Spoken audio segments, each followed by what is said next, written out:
Hello बच्चों, आज मैं आपको क्लास 7 जिसका सब्जेक्ट हमारे पास मैथमेटिक्स, इसकी वर्कशीट नंबर 18 समझाऊंगी, जिसकी डेट है मेरे पास 26 नवंबर 2020। आज की वर्कशीट में हम एक्सपोनेंट एंड पार्ट्स के बारे में जानेंगे। ठीक है, देखिए एक्सपोनेंट एंड पार्ट होता क्या है। जैसे कि आपके पास यहाँ लिखा है लेट्स रिकॉल, आपसे कह रहा है 8। आप 8 को कैसे लिख सकते हो? 2 × 2 × 2 लिख सकते हो ना आप इसको ऐसे। तो अगर मुझे इसको एक्सपोनेंशियल फॉर्म में लिखना हो, मतलब किस फॉर्म में, पार की फॉर्म में लिखना हो, तो मैं इसको कैसे लिख सकती हूँ? 2 कितनी बार लिखा है? 1 2 3, 3 बार, तो 2 की पावर 3, इसे बोलते हैं एक्सपोनेंशियल फॉर्म। ठीक है, अब जिसमें जो ये 2 है ना, ये मेरे पास होता है बेस, और जो ये 3 है मेरे पास, ये होता है मेरे पास पावर, पार। ठीक है, तो आपको एक्सपोनेंशियल एंड पार में पार और बेस दोनों चीज पता चल गया। ये पूरी है मेरे पास एक्सपोनेंशियल फॉर्म, और जिसमें से बेस ये है और पार ये है। ठीक है, तो आप किसी भी नंबर को एक्सपोनेंशियल फॉर्म में लिख सकते हो। जैसे इन्होंने यहाँ 81 को भी लिखा है, 64 को भी लिखा और 125 को भी लिखा। ठीक है, तो आप कोई सा भी नंबर यहाँ पर एक्सपोनेंट की फॉर्म में लिख सकते हो। ठीक है, रीड कैसे किया है वो इन्होंने यहाँ बता दिया। ए की पावर एन है, तो बेस क्या है और पार क्या है आपके पास। ठीक है, तो ये क्या रिप्रेजेंट कर रहा है आपके पास कि जो इसके फैक्टर्स हैं वो आपस में ही अपने आप से ही मल्टीप्लाई हो रहे हैं, और कितनी बार मल्टीप्लाई हो रहे हैं वो आपको ये बताता है। तो 2 की पावर 3 का मतलब है क्या आपके पास यहाँ पर, कि 2 जो है वो 3 बार लिखा हुआ है ना। तो यही चीज तो वो आपको बता रहा है एक्सपोनेंट एंड पार्ट्स। ठीक है, चलिए अब 2 की पावर 3 की पावर 4 की पावर ये तो मैं कर सकती हूँ, लेकिन अगर मैं कहूँ 1 की पावर 5, तो इसका आंसर क्या आएगा? 1 ही आएगा। 1 को आप कितनी बार भी मल्टीप्लाई कर लो, हर बार 1 ही आता है। 1 × 1 × 1 × 1 × 1 ही होगा। ठीक है, तो वही चीज यहाँ लिखी हुई है। अब अगर मैं आपसे बोलूं कि -1 की पावर 4 है, तो आंसर क्या आएगा? तो 1 नहीं कह सकते आप एकदम से। तो देखो आप -1 को क्या करो, 4 बार लिखो। ठीक है, अब इस माइनस से ये माइनस कट जाएगा और इस माइनस से ये माइनस कट गया, तो 4 बार 1 बचा, तो 1 × 1 × 1 तो 1 ही होगा। ठीक है ना। अब अगर मैं आपसे बोलूं कि -1 की पावर 3 है, तो अब आप -1 को 3 बार लिखोगे, तो इस माइनस से माइनस तो कट गया, लेकिन ये वाला माइनस तो ऐसे ही रह गया, तो इसका आंसर कितना आ गया? -1 आ गया। तो आपने एक चीज नोटिस की, अगर मेरे पास पावर इवन होगी तो आंसर मेरा 1 ही आएगा हमेशा, प्लस का। और अगर मेरे पास पावर ऑड होगी तो आंसर मेरा आएगा तो 1, लेकिन माइनस का आएगा। अब आप कोई सी भी पावर लेके कर लो, जैसे इन्होंने 1 की पावर 5 लिया है, -1 की पावर 5, तो देखो 5 ऑड है, तो अभी मैंने बताया था अगर ऑड होगी तो माइनस का आएगा, तो देखो आ रहा है ना -1। और अगर पावर इवन होगी तो कौन सा आएगा? प्लस का 1 आएगा। तो देखो यहाँ पावर 6 है, इवन है ना, तो क्या आ रहा है आपका? प्लस का 1। तो ये बहुत इंपॉर्टेंट है, ये आपको याद रखना है कि जब भी पावर ऑड में होती है तो आंसर माइनस में आएगा, और जब भी पावर इवन में होगी तो आंसर प्लस में आएगा। ठीक है, चलिए आगे बढ़ते हैं। देखिए अब यहाँ पर दो फॉर्म दे रखे हैं, प्रोडक्ट फॉर्म और एक्सपोनेंट फॉर्म। तो कैसे निकालेंगे? मैंने अभी बोला 2 की पावर 3, ठीक है, ये मेरी एक्सपोनेंट फॉर्म है, इसको बोलते हैं एक्सपोनेंट फॉर्म। ठीक है, अब मैं इसको आगे एक्सटेंड कर देती हूँ, 2 × 2 × 2। ठीक है ना। तो अब इसको आप कैसे लिख सकते हो? ठीक, जैसे इन्होंने यहाँ लिखा एडिंग नंबर रिपीटेडली, तो 3 × 2 = 6, तो 3 + 3 आप लिख सकते हो। 2 × 3 = 6, तो 2 को 3 बार लिख दो। ठीक है, तो ये मेरी हो गई प्रोडक्ट फॉर्म। एक्सपोनेंट फॉर्म ये है पूरी, ये पूरी।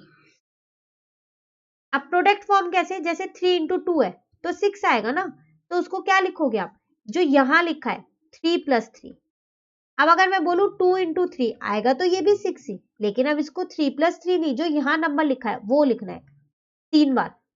यहां जो लिखा है वो इतनी बार लिखना है, यहां जो लिखा है वो इतनी बार लिखना है। 3 जो है 2 बार लिखना है प्लस करके। तो ये मेरी है प्रोडक्ट फॉर्म। ठीक है, यहां लिख देती हूँ क्योंकि वो अभी हमें टेबल भी फिल करनी है। तो ये आ गई मेरे पास प्रोडक्ट फॉर्म। ठीक है ना। चलिए अब आपको एक टेबल दे रखी है जिसमें कुछ नंबर, बेस और पार दे रखी है, एक्सपेंडेड फॉर्म भी और वैल्यू भी है। तो कैसे निकालेंगे?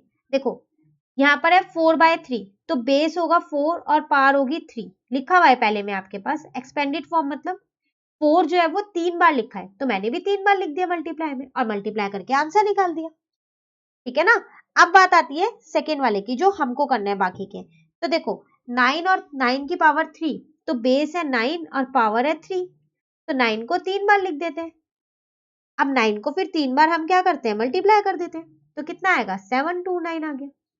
अब -1 की पावर 4, तो बेस है मेरा -1 और पावर है 4, तो अब -1 को 4 बार लिखना है। अभी अभी मैंने आपको बताया था कि पावर इवन होती है तो आंसर प्लस में आएगा, तो इसका आंसर 1 आएगा। ठीक है, क्योंकि 4 मेरा इवन नंबर है। अब उसी तरीके से -3 की पावर 2 है, तो बेस है -3 और पावर है 2, तो अब इसको भी 2 बार लिख दो। -3 इंटू में -3, तो 3 3 जा तो 9 हो गया। अब माइनस से माइनस तो कट जाएगा ना, तो प्लस का 9 आपका आंसर आ गया। ठीक है, एक एक्टिविटी आपको यहाँ दे रखी है, ये एक्टिविटी आपको करनी है। एक रेक्टेंगुलर शीट लेके उसको फोल्ड करना है। ठीक है, तो ये एक्टिविटी आप यहाँ पर कर लीजिएगा। चलिए आगे देखते हैं। अब कुछ क्वेश्चन है, लेट प्रैक्टिस और ट्राई दिस, दोनों ही दे रखे हैं। पहले ट्राई दिस करते हैं। कह रहा है 2 की पावर 0। देखो किसी की भी पावर 0 होती है ना, तो वो पूरा का पूरा 1 बन जाता है। किसी की भी 5 की पावर 0, तो वो भी 1 बन जाएगा। तो जिसकी भी पावर 0 होती है वो हमेशा 1 बन जाता है। तो आप इस चीज का ध्यान रखिएगा और याद भी रखिएगा। अब कह रहे हैं 72 as a product of power of prime factor. 72 को क्या करो? प्राइम फैक्टर लिखो और पावर की फॉर्म में। तो चलिए हम यहाँ पर निकाल देते हैं 72। तो पहले 2 से इसको करें, तो 72 2 की टेबल में कब आता है? 36 पे आता है। ठीक है, अब 36 को करते हैं तो वो 18 पे आता है। फिर 2 9 जा, 3 3 जा और 3 1 जा। ठीक है, तो 72 कितना है आपके पास? 2 इंटू 2 इंटू 2 इंटू 3 इंटू 3।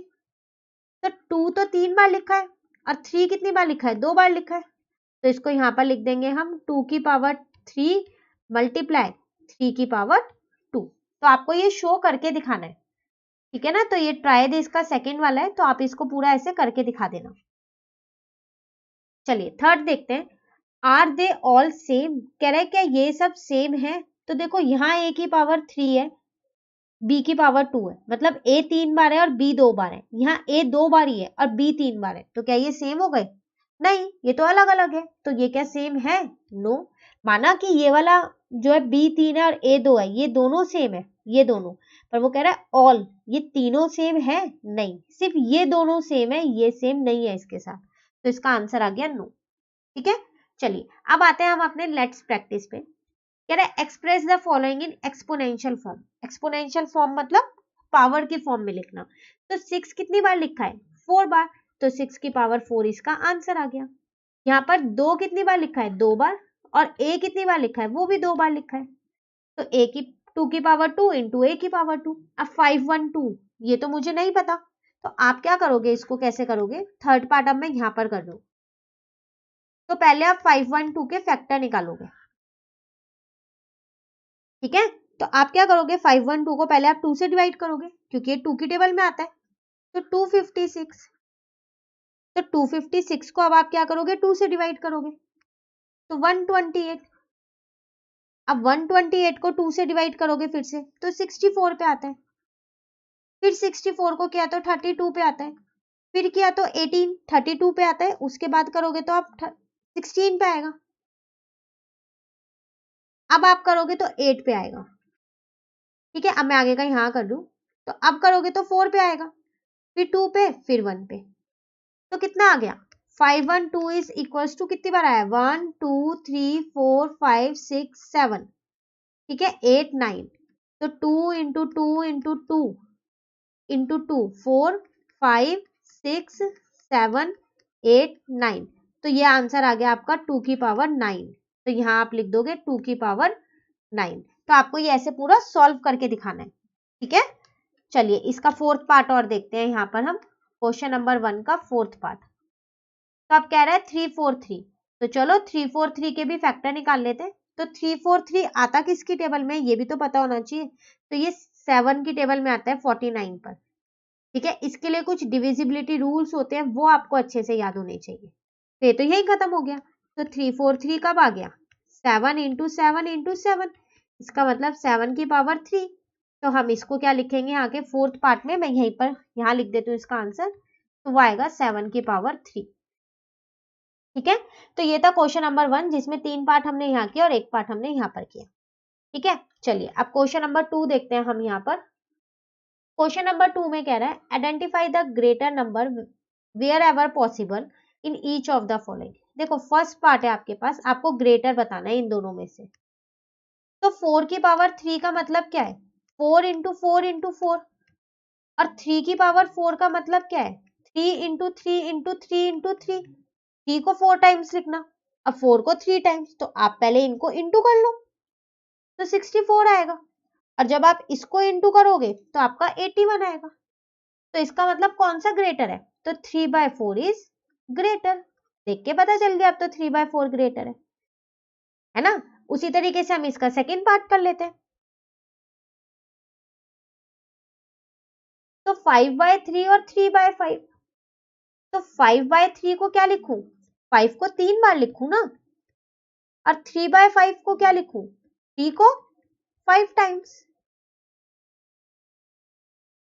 ठीक है, अब 5 को आप 3 बार मल्टीप्लाई कर लो तो आपका 125 आएगा। और जब आप 3 को करोगे तो कितना आएगा? तो आपका वो आएगा 243। ठीक है, तो कौन सा बड़ा है? 3/5। तो 3/5 इज ग्रेटर। तो ये आपका आंसर आ गया। ठीक है ना। चलिए अब क्वेश्चन नंबर 3 देखते हैं। तो क्वेश्चन नंबर 3 है हमारे पास, हमसे कह रहा है सिंप्लीफाई 2/3 इंटू 5। तो 2/3 मतलब 2 लिखा है कितनी बार? 3 बार, इंटू 5, बस इंटू कर दो। तो कितना आएगा आपको जब आप इन तीनों को इंटू करोगे? तो आपका आंसर आ गया यहाँ पर 40। ठीक है ना। सेकेंड पार्ट देखते हैं। तो 0 इंटू 10 की पावर 2। देखो एक चीज ध्यान रखना, 0 को कभी भी किसी से मल्टीप्लाई करते हैं ना, हमेशा 0 आता है। आप यहाँ 10 की पावर 2 इसको खोलो ही मत, डायरेक्ट 0 लिख सकते हो। ठीक है, चलिए लास्ट पार्ट देखते हैं। -3 इंटू -2 की पावर 3। तो -3 ऐसी है, -2 कितनी बार लिखा है? 3 बार। तो इसको 3 बार लिख लिया, पहले खोल के लिख दिया, एक्सपेंड कर दिया इसको। अब इंटू कर लो आप इसको। तो 3 इंटू 2 इंटू 2 इंटू 2, तो आपका आंसर 24 आ गया। अब माइनस, इस माइनस से ये माइनस कट गया, इस माइनस से ये माइनस कट गया, तो आंसर आपका कितना आ गया? 24। तो ये आपका आंसर आ गया। ठीक है ना। तो इसी के साथ वर्कशीट नंबर 18 हमारी यहाँ पर कंप्लीट हो गई। अब वर्कशीट नंबर जो 19 है वो हम अपनी नेक्स्ट वीडियो में करेंगे। तो अगर आपको ये वीडियो अच्छी लगी तो आप इसे लाइक जरूर कीजिएगा और मेरे चैनल को सब्सक्राइब कीजिएगा। Thank you.